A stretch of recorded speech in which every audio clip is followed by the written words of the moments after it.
करूँ या मैं आपको किसी भी अपनी बातों से मैं आपको हर्ट करूँ। मेरा बस ये था कि मैं किसी भी तरीके से मैं आपसे मैं माफ़ी चाहता हूँ। मैं बस इतना चाहता हूँ कि इसे सीख मिल जाए और आप कुछ अगर कमी रहे तो आप इसे समझा दो, ताकि कल हो के मेरे पे अगर कुछ भी तरीके का ये इल्ज़ाम डाले तो आप कम से कम आपको पता होना चाहिए कि ये क्या कर रही है और क्यों कर रही है। बेटा मैं वो बाप नहीं हूँ जो गलत का साथ दूँ, मैं हमेशा सही का साथ देता हूँ।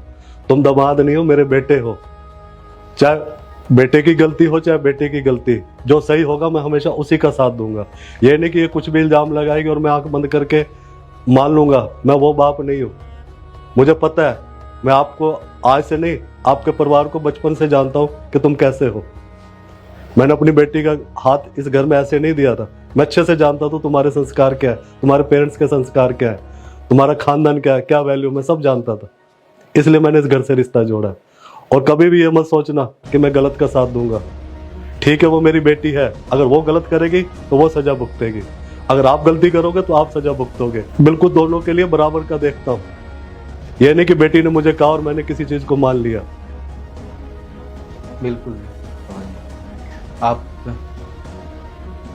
टेंशन मत लो, मैं कुछ अगर 19-20 होगा तो मैं अपने हिसाब से एडजस्ट करूँगा। आप आओ, आप अंदर आओ। नहीं बेटा, अब मेरी हिम्मत नहीं है इस घर में बैठने की।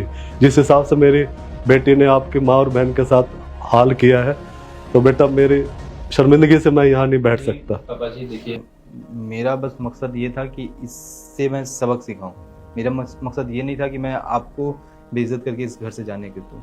हाँ ठीक है, मैंने जो भी कड़वे शब्द इस्तेमाल किए वो आपको बुरा लगा होगा, मगर अब मैं इतना ही बोलूँगा कि नहीं नहीं नहीं, देखिए आप मना मत कीजिए। तुम्हें कुछ समझ में आ रहा है?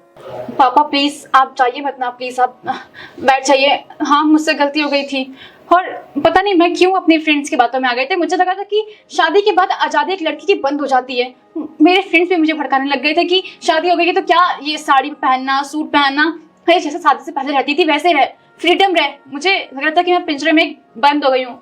ये सब चीज़ें मेरी गलत फहमी थी। असली स्वर्ग जहाँ था उसे मैं नर्क समझ रही थी। मुझे पापा माफ कर दीजिए। आज के बाद से आपको कोई शिकायत नहीं आएगी। शिकायत दूर की बात है, मैं ऐसी ड्रेसेस कभी नहीं पहनूंगी और उन फ्रेंड्स से कभी बात भी नहीं करूंगी। मैं सारे गलत संगत छोड़ दूंगी। पापा प्लीज मुझे माफ कर दीजिए। देखो अदिति, अपने मन का रहने का मतलब ये नहीं है कि तुम किसी के माँ बाप को बेइज्जत करो, और अगर कभी तुम्हारे माँ बाप को कोई बेइज्जत करे तो तुम्हें तकलीफ हो। ठीक है, बस ये